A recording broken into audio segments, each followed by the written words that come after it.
just make me like you. Lord, you're a servant. Make me one too. I'm willing, Lord. Just do what you must do to make me like you.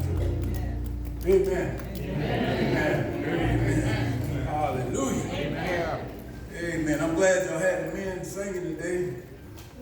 I was going to try that, and I think I would have lost y'all if I would. But, Pastor, if it's okay, I want all the men to just stand. All the men, everybody, please. Let's stand. All of you, brother. All of you. Hallelujah. Remain standing. Never seen this many people. Remain standing. I did that for a reason. All the men, I wanted all the men to stand. Because I wanted you all to realize I'm not the only good-looking fella in here.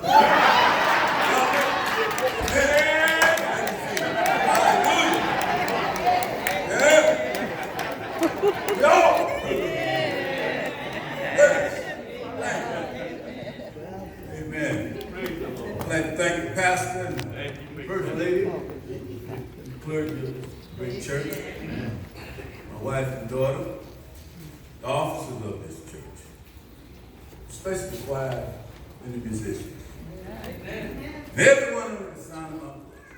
Thank you for coming out to this great occasion. There's a few people out in the audience. I'm not going to call your names out, but it's good to see you. But I got just a few guys. Go ahead, take your time. Dear friend of mine, Deacon Herman Pitts. Amen. His family. Bob Nix and his family. Well, his other name, I know all y'all probably know him, but Alex McClure. This last gentleman, I'm going to say his name because I tease him every time I see him, but I got to tell the truth because I'm in the church. Darryl Wallace, I used to tell folks how I used to whip him running, but he used to wear me out. I got to be honest with him. I'm in the pulpit, I'm in the church, so I can be honest. Just a pleasure to see you all, and all the others that I recognize your faces. It's been a while. The names just not registering right now, but just an honor and a pleasure to be here today.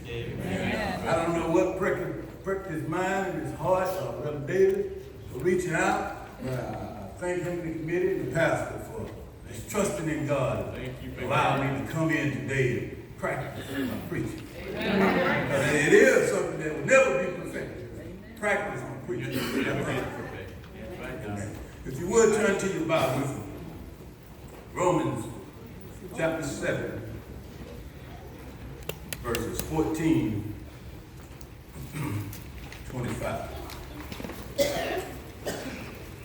If you would, please, if you're able, stand for reverence. Yes, sir. Yes, sir. Normally, I wouldn't use so many scriptures, but this is Men's Day, and this is important that I want to get everything we can get out of these scriptures to help us with our daily walk with Christ. Romans chapter 7, verses 14, 25. And it reads, "For we know that the law is spiritual, but I am carnal, sold unto sin. For that which I do, I allow not. For what would that do I not, but what I hate that I do. But if then I do that which I would not, I consent unto the law that it is good. Now then it is no more I do it, but sin that dwelleth in me. For I know that in me, this is, in my flesh, dwelleth no good thing. For to will is present with me. But how to perform that which is good I find not. For the good that I would, I do not. But the evil which I would not, that I do. Now if I do that, I would not. It is no more I that do it, but sin that dwelleth in me. I find then a law that when I would do good, evil is present with me. Amen. For I delight in the law of God after the inward man. But I see another law in my members, warring against the law of my mind and bringing me into captivity to the law of sin, which is in my members. O wretched man that I am, who shall deliver me from the body of this death? I thank God through Jesus Christ our Lord. So then, with the mind I myself serve the law of God, but with flesh, the law of sin. Amen. It's the reading of God's word for God's people.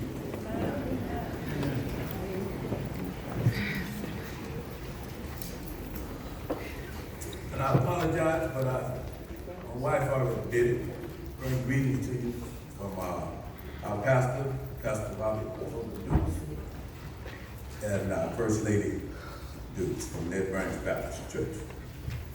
But from our text, from the scriptures that I just read, I'd like to list the subject: the man in the mirror. Amen. The man in the mirror. The author of this text is Paul. It was written about AD 57 from Corinth as Paul was preparing to visit to Jerusalem. The purpose of the text is to introduce Paul to the Romans and give a sample of his message before he arrived in Rome. These past few weeks, I have agonized over this message. My mind focused on two very special individuals in my life. One is an individual whom I know intimately on the one hand, and yet he is a mystery and difficult to understand to me on the other hand. Sometimes I think I know him like the palm of my hand. On other times, I don't think I know him at all. Even though I have known him and been close to him all my life, I watched him grow physically, spiritually, and emotionally, and he has journeyed as he journeyed from infancy to manhood. I've seen him in his successes and failures, and have shared with him the thrills of his triumphs and the agonies of his defeats. I've been with him through all his struggles. I know his fears, his faith, his wrongdoing, his righteousness, his weaknesses, and his strengths. This person is one who at once makes me proud and ashamed. This person is one that I sometimes love and sometimes dislike. One of the individuals that I was led to focus upon today is the man I see when I look in the mirror. Now, I can't speak for all men that's growing towards spiritual maturity, but a philosopher once said, the unexamined life is not worth living. Can I get a witness there? Now, therefore, God's word is worth reading because it consistently forces us to examine ourselves. God's glory is worth beholding because when we would become self-righteous, it makes us realize how far short of perfection we have fallen. God's greatness is worth remembering because it serves as a reminder of our own potential as creations of God. Moreover, others are worth keeping in our perspective because they help us to come to grips with our selfishness.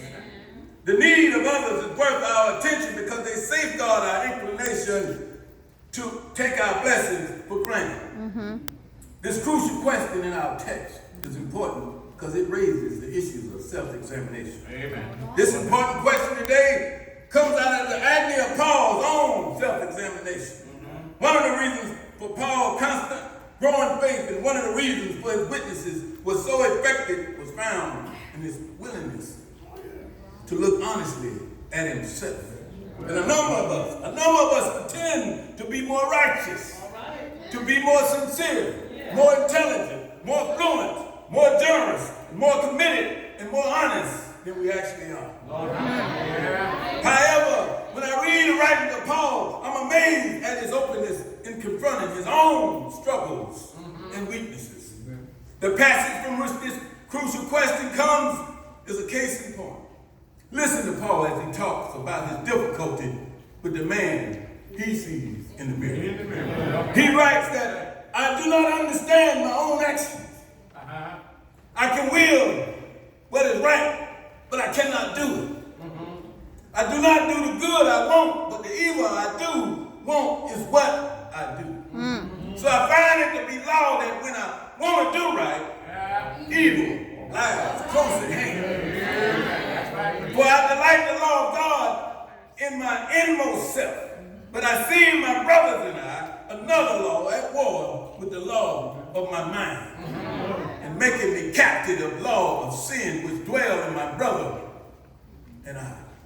Wretched man that I am, who would deliver me from this body of death? Like Paul, many of us find that the man we see in the mirror is our one and only greatest resource, as well as our greatest challenge. All of us have a person in our lives who we don't like. Oh, yeah. Or who don't like us.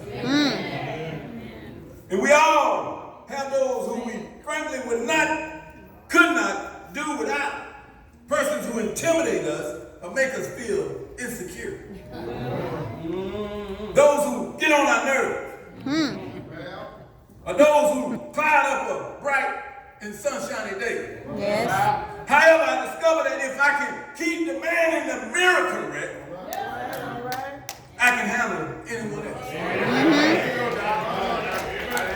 Often our judgment of others, or the perception and evaluation of others, is based on what we see when we look in the mirror.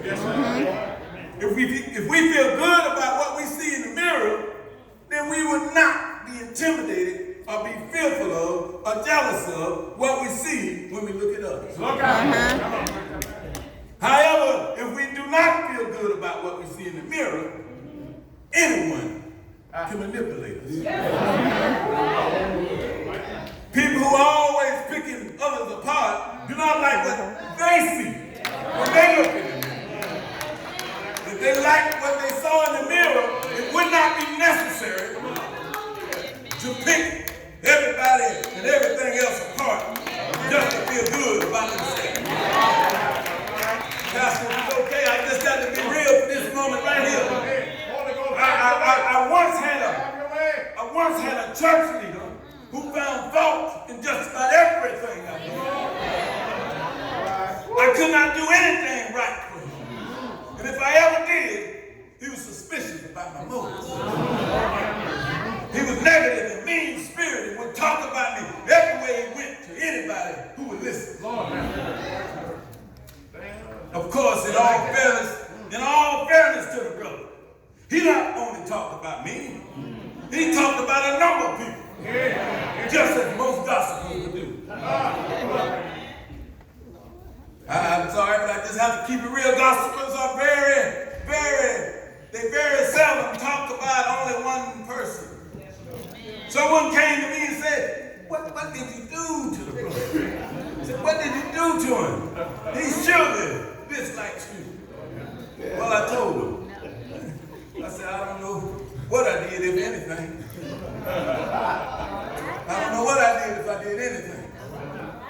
Second thing is, his problem is not that he doesn't like me. His problem is, he doesn't like himself. Because if he doesn't like what he sees in the mirror, when he looks in the mirror, it makes him resent anything or anyone who embodies what he wished he could look like. Or wish that he could represent. So therefore, with that being said, because I don't have time to worry about who don't like me.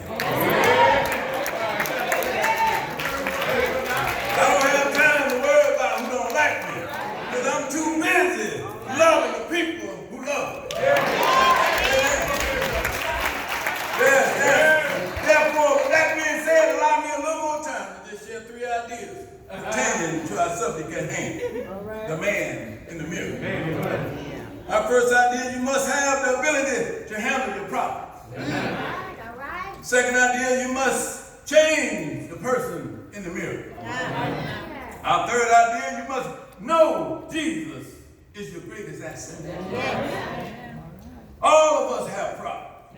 However, I discovered that our ability to handle our problem, which is our first idea, is directly related to how we feel about what we see when we look in the mirror. If what we see in the mirror is weakness and is out of focus, then we will struggle with our every difficulty. Yes, sir. Our next step would be our limit. Therefore, if what we see in the mirror is positive and in focus, not even the sky would be the limit. Yes, the person in the mirror is also our greatest challenge. Not that person or several individuals who causes us so much grief. Not those we consider obstacles to our happiness. Not that problem that we can't seem to solve. But the man in the mirror is our greatest challenge. That's right. What do you see when you look in the mirror? Man, that's a question earlier about how do you see yourself as a father. Now, what do you see when you look in the mirror? Are you pleased or are you sad? Good question. Do you see strength or weakness? If we're not pleased with what we see in the mirror, then no matter what we do, where we go, who we meet, or the company we keep, we will never be happy. When the philosopher was asked why a certain man was the way he was, he replied that his problem was not wherever he went or goes. His problem was he had to take himself with him. Most of us are familiar with or remember the television commercials that advertise a certain vegetable juice.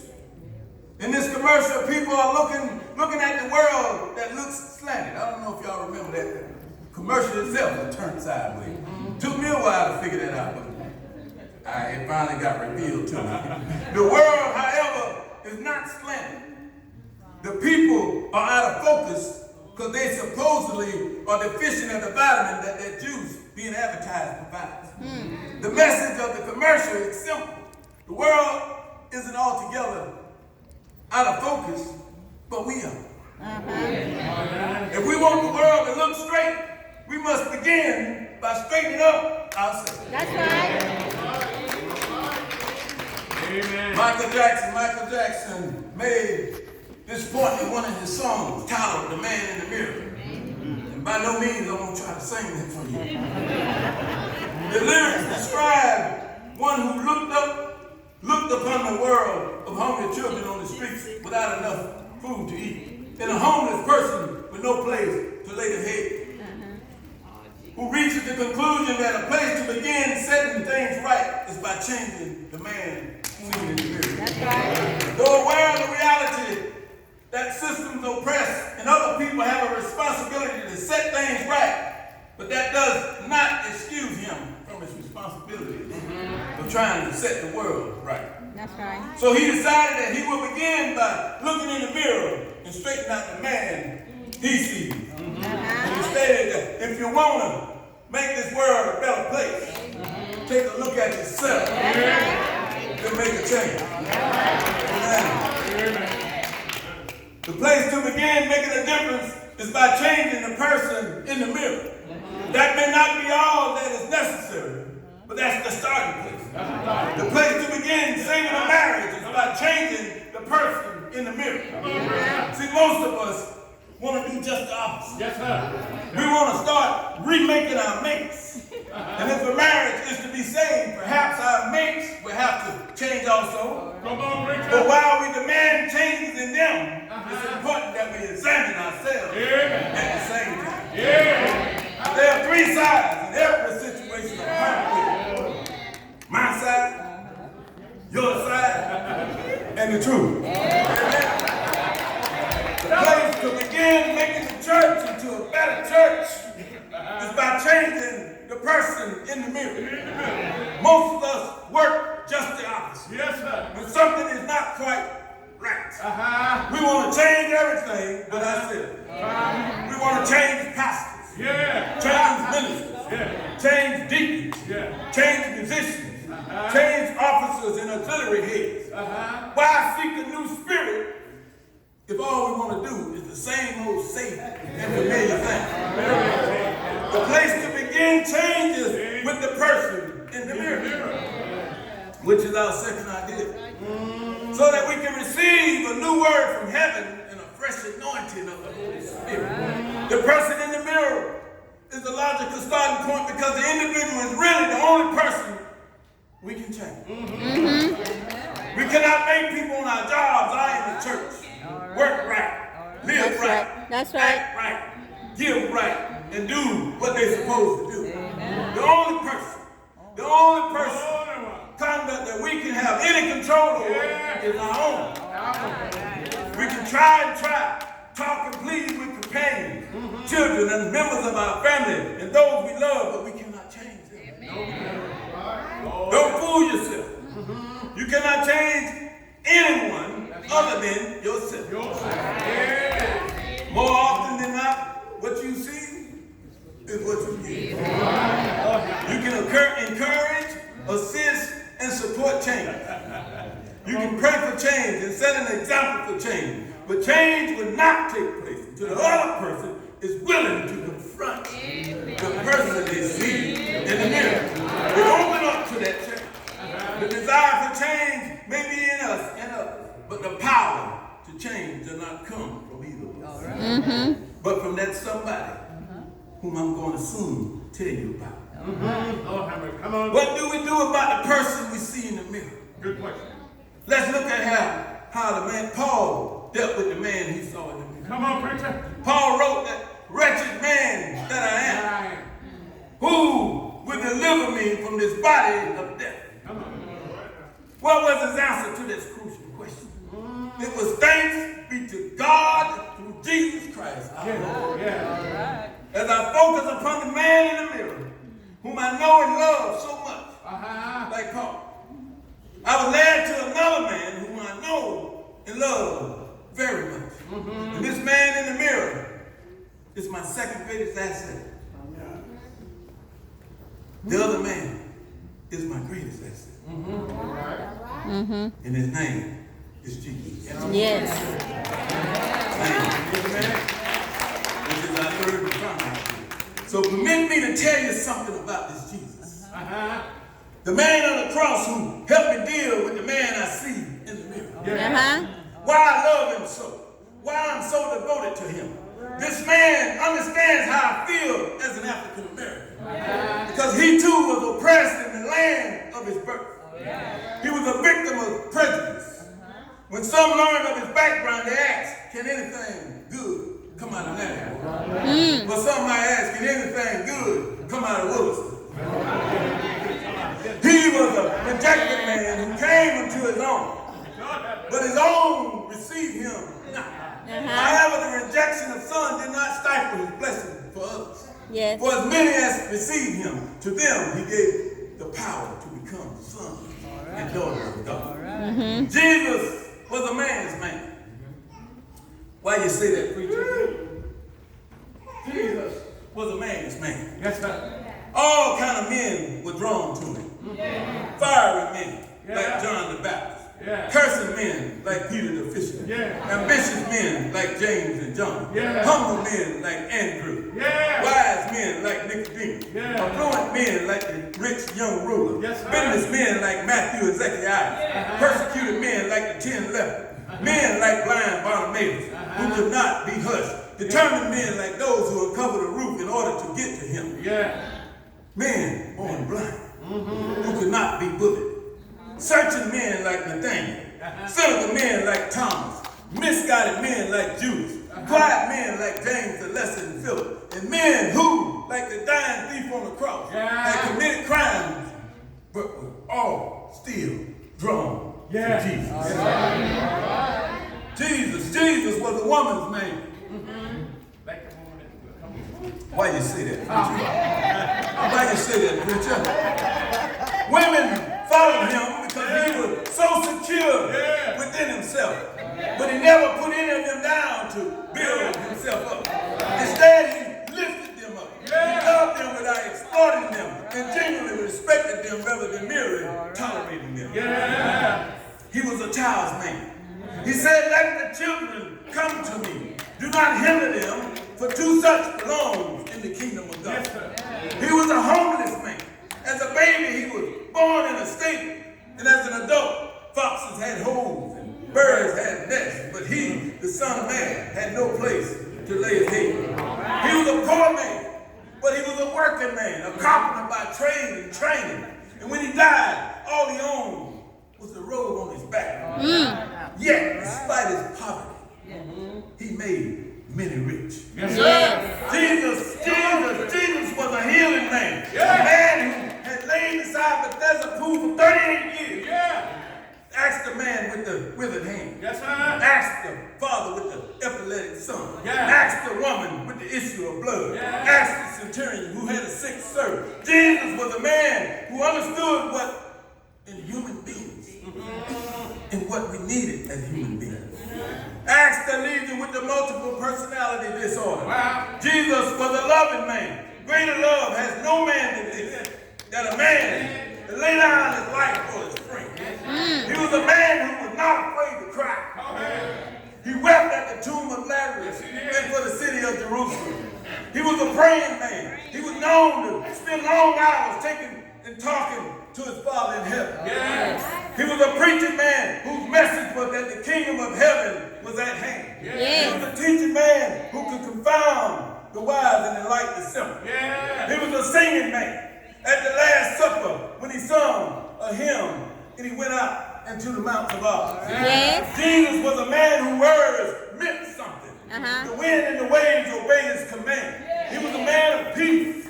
Tell the daughters of Zion, behold, your king is coming to you, humble and mounted on a donkey. He was a man of force. See him with the whip in his hand as he drove those from the temple who had desecrated God's house. Yes, sir. He was a holy man. He was tempted as we are, yet he remained Yeah. without sin. Uh-huh. He was a social man. His enemies accused him of being friends of sinners. He was a man denied justice. Power failed to set him free, even though he was innocent. That's right. He was a man who could hold his temper. He could have called 10,000 angels to destroy this world and set him free. He was a man who resisted a death. See him as he stayed on the cross when the martyr said to him, if you're the Son of God, I dare you to come down. Above all, he's a triumph man. Yeah. That's why he's able to help us. He's victorious. He can tell somebody that one day heaven opened up Yeah. and sent his most precious to live 9 months in a virgin womb. From the womb to the tomb, Jesus did what he had to do. Born in a barred stable, Yeah. buried in a barred tomb. Yeah. But early on that third day morning, Yes. he got up. He walked out of that tomb. He reached up, took God's hand. He reached down and took man's hand. Brought them together and made a love connection. Yes. Faith stepped out. Hope stepped on. And love stepped in. Before he went back to his home on high, he stood in the midst of his disciples and said, peace be with you. As my Father sent me, even so I will send you. Yeah. So I want you to go everywhere, telling everybody, all is forgiven. Yeah. I want you to tell that man who put the crown of thorns on my head, tell him all is forgiven. If he obey my will, there'll be a starting crown waiting for him in my Father's kingdom. That's his will. Tell that man who put the purple robe on me, if he obey my will, there'll be a starting white robe waiting for him in my Father's kingdom. That's his will.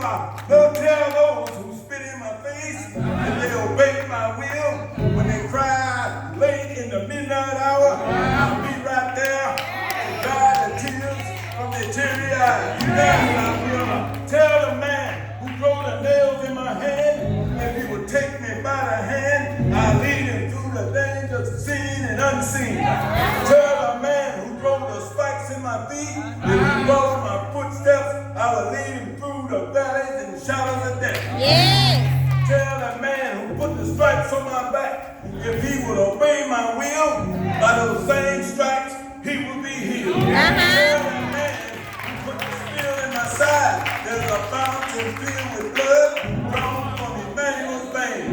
Sinners stand beneath the blood, loses all their guilty stains. Tell that man that Jesus lives. Yes. It's all over me. Keep it real life. Man, Yes.